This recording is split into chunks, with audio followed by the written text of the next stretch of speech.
محمد القاب بھائی، ایک تو یہ الحمدللہ مؤذن ہے جو اتنا اونچا مقام ہے کہ وہ قیامت کے دن ہی صحیح معنوں میں لوگوں کو سمجھ میں آئے گا۔ نبی اکرم صلی اللہ علیہ وسلم نے فرمایا قیامت کے دن سب سے اونچی گردنیں مؤذنوں کی ہوں گی۔ تو پہلا میم یہ ہے، اور دوسرا میم یہ معلم بھی ہے، یعنی بچوں کو قرآن سکھا رہے ہیں اور قرآن کے ساتھ بہت ساری چیزیں جیسا کہ آپ نے سنا ہے۔ اللہ رب العالمین سے میں دعا کرتا ہوں ان کی کوششوں کو اللہ قبول فرمائے اور ان کی کوششوں کا بہترین انعام ان کو قیامت کے دن نصیب فرمائے۔ بچوں کو الحمدللہ انعام مل رہا ہے اور ابھی اور انعامات رکھے ہوئے ہیں۔ میں آپ کی کوششوں کو دیکھ کر اپنی طرف سے ایک چھوٹا سا انعام دینا چاہتا ہوں۔ مفتی صاحب سے آپ اپنا انعام لے لیجیے۔ جی مفتی صاحب، معلم جو ہے بچوں کے ان کے لیے انعام۔ میں نے ایک حدیث پڑھ کر آپ کو سنایا ہے صحیح بخاری کی، جس میں اللہ کے رسول صلی اللہ علیہ وسلم کا فرمان ہے خیرکم من تعلم القرآن وعلمہ، تم میں سب سے بہترین انسان وہ ہے، وہ چاہے مرد ہو کہ عورت ہو، بوڑھا ہو کہ جوان ہو، بچہ ہو، تم میں سب سے بہترین انسان وہ ہے من تعلم القرآن وعلمہ، جو قرآن سیکھے اور اس کے بعد سکھائے۔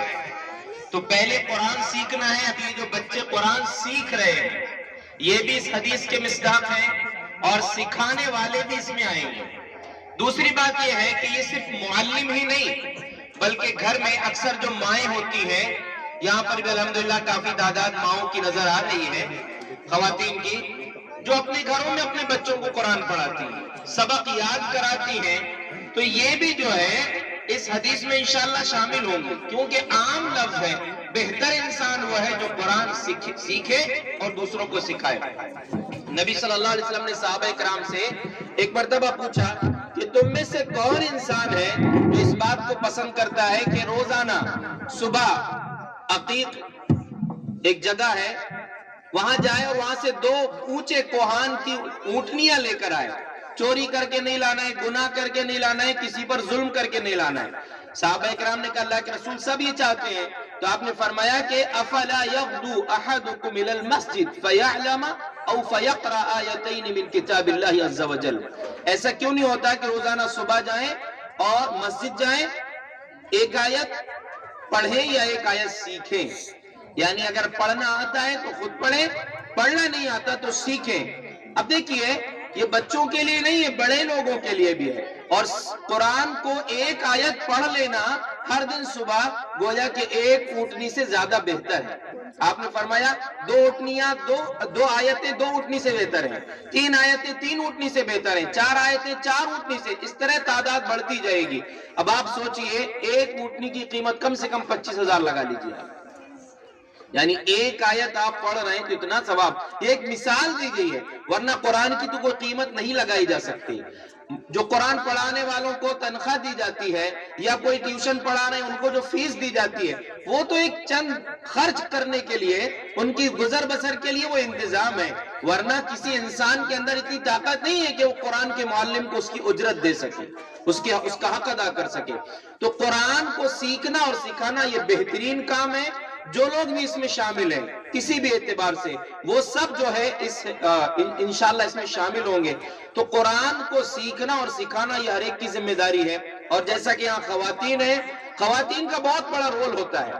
عورتوں کو بھی خود قرآن پڑھنا چاہیے، قرآن ترجمے سے بھی پڑھنا چاہیے تاکہ آپ زندگی گزارنے کا سلیقہ بھی سیکھیں۔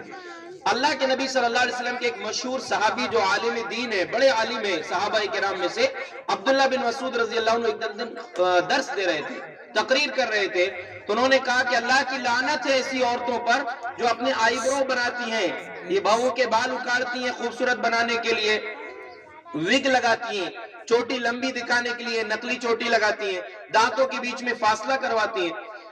عبداللہ بن مسعود رضی اللہ عنہ نے جب یہ بات کہی کہ ایسی عورتوں پر اللہ نے لعنت کیا ہے، تو ایک خاتون کھڑی ہو گئی جن کا نام تھا ام یعقوب، کہا کہ عبداللہ آپ نے کیسے کہہ دیا یہ بات؟ لقد قرأت ما بین اللوحین فما وجدت فیہ ما تقول، پورا قرآن میں نے پڑھی ہوں، کہیں بھی یہ آیت نہیں ہے، کسی بھی آیت میں یہ بات نہیں ہے جو آپ کہہ رہے ہیں کہ اللہ نے لعنت کی ایسی عورتوں پر۔ کہا کہ اگر آپ حقیقت میں قرآن کو سمجھ کے قرآن کو پڑھی ہوتی تو آپ کو یہ چیز مل جاتی. کہا کیسے؟ کہ اللہ رب العالمین نے قرآن میں کہا ہے ما آتاکم الرسول فخذوه وما نہاکم عنہ فانتہوا، جو رسول دے اس کو لے لو، جس سے روک دے اس سے رک جاؤ. کیا یہ بات قرآن میں نہیں ہے؟ کہا بالکل ہے. اب دیکھیے جب عبداللہ بن مسعود نے یہ پوچھا کہ یہ آیت ہے کہ نہیں قرآن میں، تو وہ خاتون کہہ رہی ہاں یہ آیت تو ہے. اس کا مطلب کتنی گہرائی سے انہوں نے قرآن پڑھا تھا. اور جبکہ اتنی بڑی بات کہ ایک عالم یہ کہے کہ اللہ کی لعنت ہے ایسی عورتوں پر، تو برملا یہ کہہ دینا، یہ اعتراض کر دینا کہ پورا قرآن پڑھی ہوں کہیں بھی نہیں ہے یہ آیت، یہ بہت بڑی بات ہے. یعنی کتنے غور سے انہوں نے قرآن پڑھا ہوگا کہ واضح طور پر یہ الفاظ تو صحیح بات ہے قرآن میں نہیں ہے. کہا کہ دیکھو رسول نے ایسی عورتوں پر لعنت کیا ہے، اور میں کیوں نہ ایسی عورتوں پر لعنت کروں جن پر رسول کی لعنت ہے، اور رسول اپنی مرضی سے نہیں بولتے، اللہ کے حکم سے بولتے. تو اس لیے خواتین کو بھی قرآن جو ہے غور سے پڑھنا چاہیے، اور ایک جو بہترین ماں ہوگی، بہترین قرآن پڑھنے والی ہوں گی، ان کے بچے بھی انشاءاللہ ویسے بہترین تیار ہوں گے. تو جیسے معلم کی ذمہ داری ہے اپنا حق ادا کرنا، اپنی ذمہ داری، ویسے عام لوگوں کی، ماں باپ کی بھی ذمہ داری ہے کہ گھروں میں وہ بھی اپنی ذمہ داری کو پورا کریں. الحمدللہ بہترین طریقے سے پروگرام ترتیب دیا گیا اور بہترین تعلیم کا انتظام کر رہے ہیں. ایک آخری بات کہہ کر اپنی بات ختم کروں گا. ایک بچے نے، نوید نامی بچے کا، جو نظم پڑھا تھا، بڑی پیاری بات اس نے اس نظم کے ذریعے پیغام دیا ہے کہ آپ اپنے بچوں کو MBBS کراؤ، MBA کراؤ، انجینئرنگ کراؤ، وکالت پڑھاؤ، ڈاکٹر بناؤ، کچھ بھی بناؤ، لیکن وہ پڑھنا سے پہلے قرآن پڑھاؤ، ان کو بہترین مسلمان بناؤ. الحمدللہ ہمارے القاب بھائی مؤذن صاحب، اللہ ان کو تا حیات، زندگی کے آخری دم تک ان کو مؤذن بھی بنائے رکھے اور معلم بھی بنائے رکھے، اور اس کا بہترین بدلہ قیامت کے دن نصیب فرمائے. تو یہی کام ہمارے بھائی کر رہے ہیں کہ وہ بعد میں آگے چل کے بچے اپنی اپنی فیلڈ میں جو بنیں گے، لیکن ان کے اسلام، ان کے ایمان کی حفاظت ہو جائے، ان کا ایمان، ان کا اسلام سلامت رہے، اس کی کوشش الحمدللہ یہ چھوٹی سی جگہ میں اپنے گھر میں کر رہے ہیں. اللہ ان کو خوب برکتوں سے نوازے، اس کا بہترین بدلہ دنیا اور آخرت میں نصیب فرمائے. اصل میں بادل پار میں پروگرام ہے، وہاں مجھے جانا ہے، اس لیے میں نے پہلے کہہ کر اپنی بات آپ کے سامنے رکھا ہے. اللہ تبارک و تعالی ہم سب کو ان باتوں کو سمجھنے کے ساتھ ان پر عمل کی توفیق عطا فرمائے. آمین. وآخر دعوانا ان الحمدللہ رب العالمین.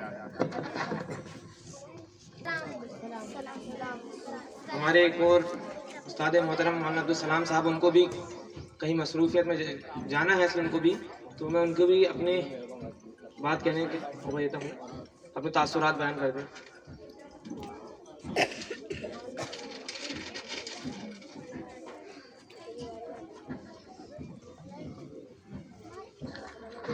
السلام علیکم ورحمۃ اللہ وبرکاتہ. نحمد و نصلی علی رسول الکریم، اما بعد. معزز خواتین،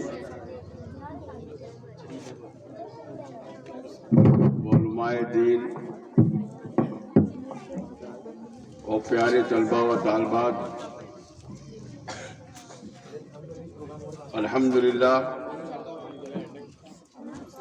پروگرام اپنی نوعیت کا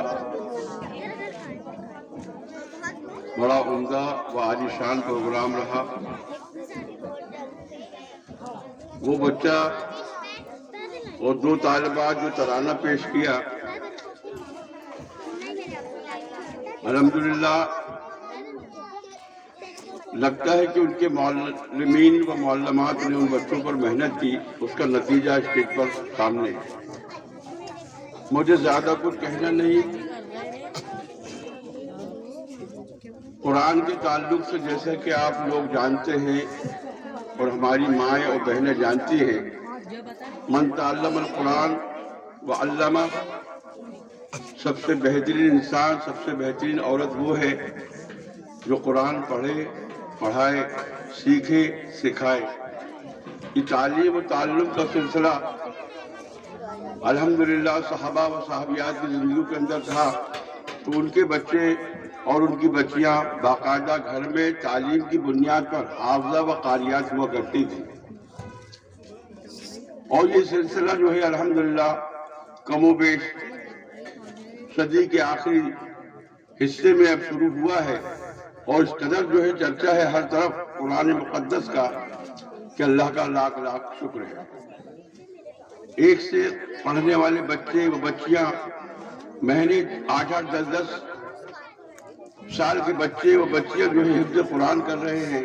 یہ تمام انعامات اللہ کے فضل سے جاری و ساری ہیں. تو میں یہ کہہ رہا تھا کہ وہ جو بچہ تھا نوید، اس نے جو ہے دنیاوی تعلیم کو نظر انداز نہیں کیا اپنی نظم میں. وہ جس نے نظم کی تخلیق کی ہے وہ شاعر جو بھی ہو، کیونکہ اس میں تخلص کا ذکر ہے نہیں کہ ہم شاعر کو جان سکیں، لیکن اس نے جو کہا ہے وہ قابل غور ہے. اہمیت اس شاعر نے جو ہے قرآن کو دی، حدیث رسول صلی اللہ علیہ وسلم کو دی. دیکھیے قرآن اور حدیث رسول یہ دونوں ایک چیز ہے. جیسے کہ ابھی ام یعقوب کا واقعہ گولی اقبال حفظہ اللہ نے آپ کے سامنے بیان کیا. وہ قرآن کا مطالعہ تھا، لیکن عبداللہ بن مسعود نے کہا کہ تم نے قرآن پڑھا ہے جیسے کہ آپ کی اور ہم پڑھ رہے ہیں، یا ہماری بہو بیٹیاں پڑھ رہی ہیں، لیکن اس گہرائی اور اس گہرائی سے پڑھ رہی ہیں. تو یقینی بات ہے کہ وہ ام حبیبہ بھی تھی، پڑھا تو قرآن جیسا آپ پڑھ رہی ہیں الحمدللہ، لیکن اس گہرائی سے نہیں پڑھا. تب عبداللہ بن مسعود نے کہا کہ قرآن کی یہ آیت تم نے نہیں پڑھا، وَمَا آتَاكُمُ الرَّسُولُ فَخُذُوهُ وَمَا نَهَاكُمْ عَنْهُ فَانتَهُوا. تو کہا ہاں یہ بات تو ہے. تو اس حدیث اس قرآن کی آیت سے کیا نتیجہ نکلا کہ قرآن میں جو کچھ ہے وہ میرے نبی کا ہے، اور نبی نے جو کچھ کہا وہ قرآن میں ہے. تو اللہ تبارک و تعالیٰ کی بندیوں اور پیارے طلبہ و طالبات، میں آپ سے یہ کہنا چاہتا ہوں کہ قرآن کو دل جمی کے ساتھ پڑھو، اور جو استاد اور جو معلمہ آپ کی سکھلائیں اس کو باقاعدگی کے ساتھ سیکھو. اور اس بات پر اپنی بات کو ختم کرتا ہوں کہ تم شوق سے کالج میں پڑھو، پارک پہ پھولو، جائز غباروں میں اڑو، چرخ پہ جھولو، پر بندے ناچیز کی ایک بات رہے یاد، اللہ کو اور اپنی حقیقت کو نہ بھولو. یہ اس جلسے کا لب لباب ہے، جو نچوڑ میں نے اکبر الہ آبادی کے شعر میں آپ کے سامنے رکھا. ہمیں چاہیے کہ ہم جو ہے اپنی زندگیوں کو کتنی ہم دنیا میں ماڈرن تعلیم حاصل کر لیں، لیکن ہم نبی محترم جناب محمد صلی اللہ علیہ وسلم کے بلال سے بڑھ سکتے ہیں، عمار بن یاسر سے بڑھ نہیں سکتے، حضرت سمیہ سے بڑھ نہیں سکتے، زینب و فاطمہ سے آگے نہیں جا سکتے. ہمیں انہی کی نقل کرنی ہے، وہ ہمارا ماڈل ہے. ہماری فاطمہ الزہرا ہیں، حضرت عائشہ صدیقہ، ام حبیبہ، ام ماریہ، یہ تمام ازواج مطہرات امہات المومنین، اور پورے صحابہ کرام کی جب آپ تاریخ پڑھیں گے تو 1,44,000 صحابہ. کتنے؟ علامہ سلمان میرٹھی رحمت اللہ نے لکھا رحمت اللہ عالمین کے اندر 1,44,000 صحابہ، صحابیات، ان کے بچے اسماء الرجال کے اندر اللہ بخاری نے پورا یکجا کر دیا ان کو. تو یہ ہم مطالعہ کریں، تعلیم کی بنیاد پر ہوگا. اللہ تعالیٰ آپ کے بیٹھنے کو نیکیوں سے پر فرمائے، آپ کے سننے کو فرمائے. اور جن بچے اور بچیوں نے الحمدللہ محنت کیا ہے، اللہ تعالیٰ اس کا صلہ جو ہے دنیاوی شکل میں یہ مل رہا ہے، لیکن یہ صلہ کوئی صلہ نہیں ہے جو اللہ رب العالمین ان والدین کو جو یہاں بیٹھے جن کے بچے زیر تعلیم ہیں اور قرآن کو حاصل کر رہے ہیں، قیامت دن اللہ رب العالمین اپنے ہاتھ سے ان کو تاج پہنائے گا. اللہ رب العالمین ان والدین میں مجھ کو اور آپ کو تمام کو شامل فرمائے. والسلام علیکم ورحمۃ اللہ وبرکاتہ.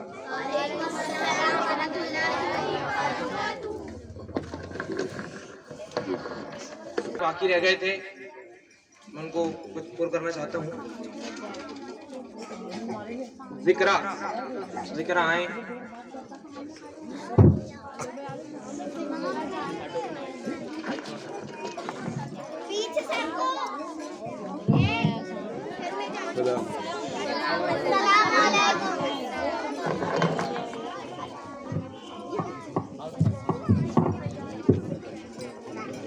السلام علیکم ورحمۃ اللہ وبرکاتہ.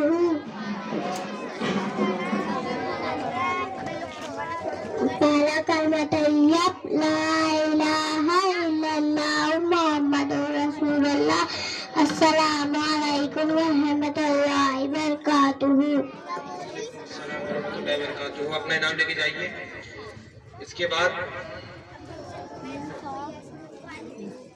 لائبہ ماہرہ آئیں حدیث پیش کریں.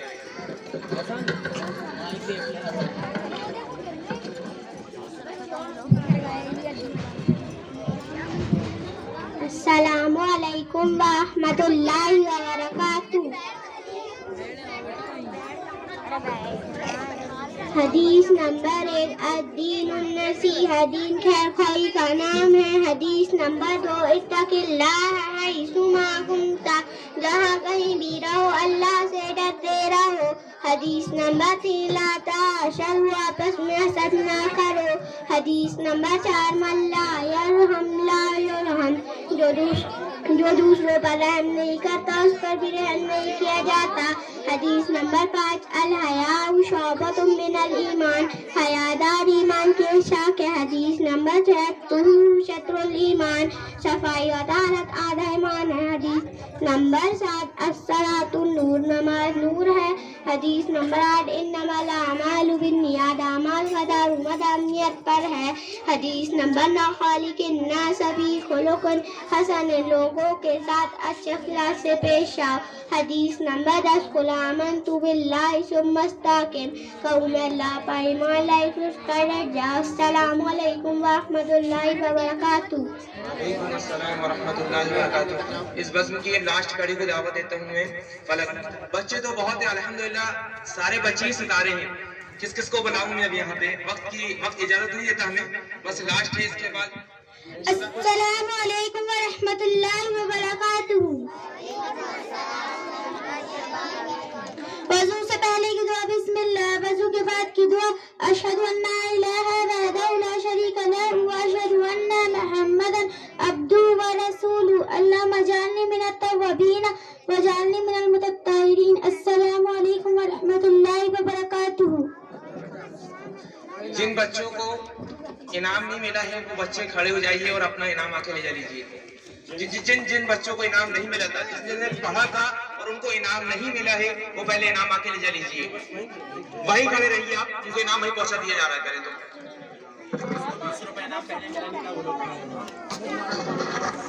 جن کو 20 روپے کا جو انعام تھا وہ نہیں ملا تو وہ بس کھڑے ہو جائیں. باقی بیٹھے رہیں.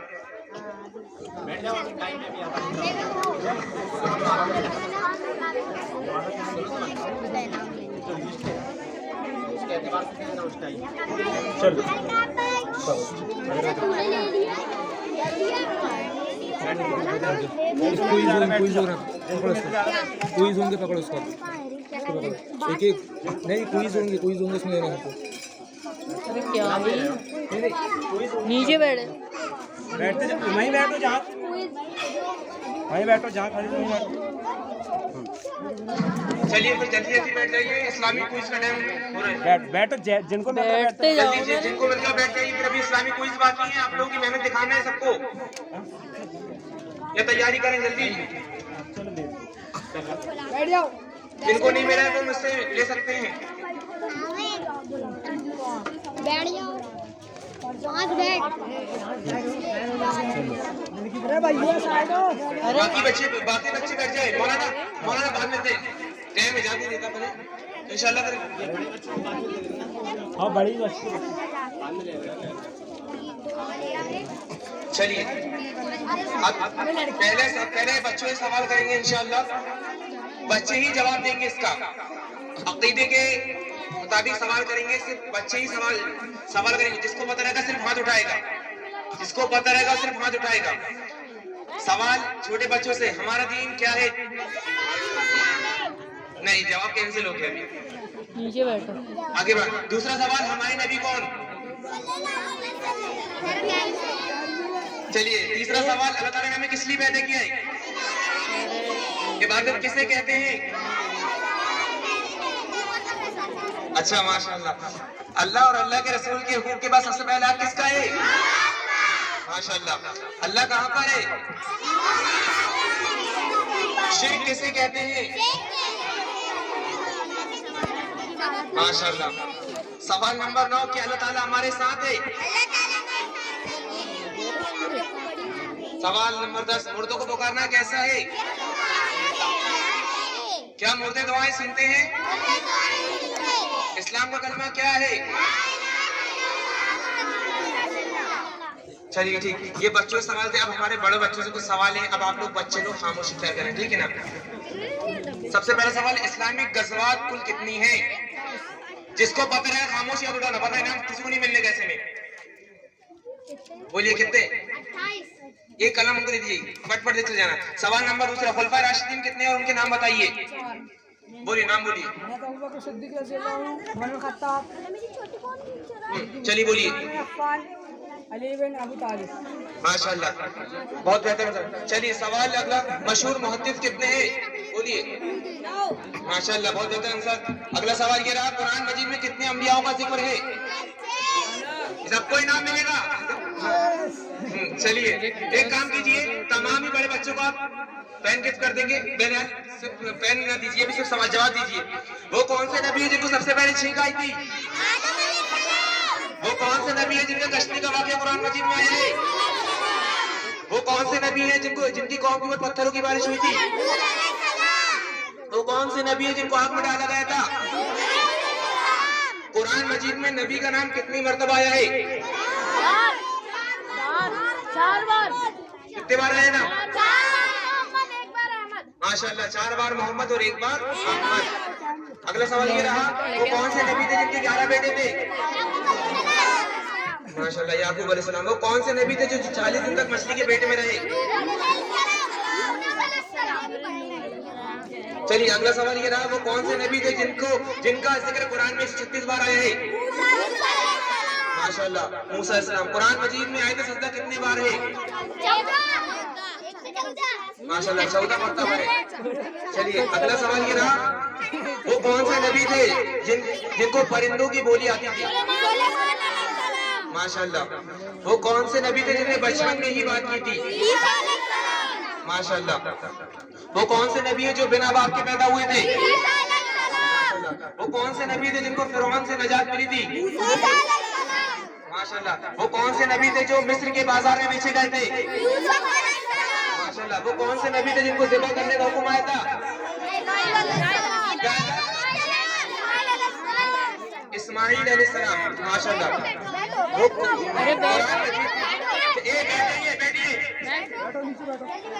قرآن مجید کی سب سے عظیم آیت کون سی ہے؟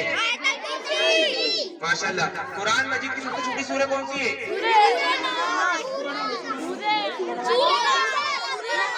اطمینان سے آپ دیجیے، اطمینان سے آپ دیجیے. قرآن مجید کی سب سے بڑی آیت کس سورہ کے اندر ہے؟ قرآن میں کتنی سورتیں ہیں؟ وہ کون سی سورہ جس میں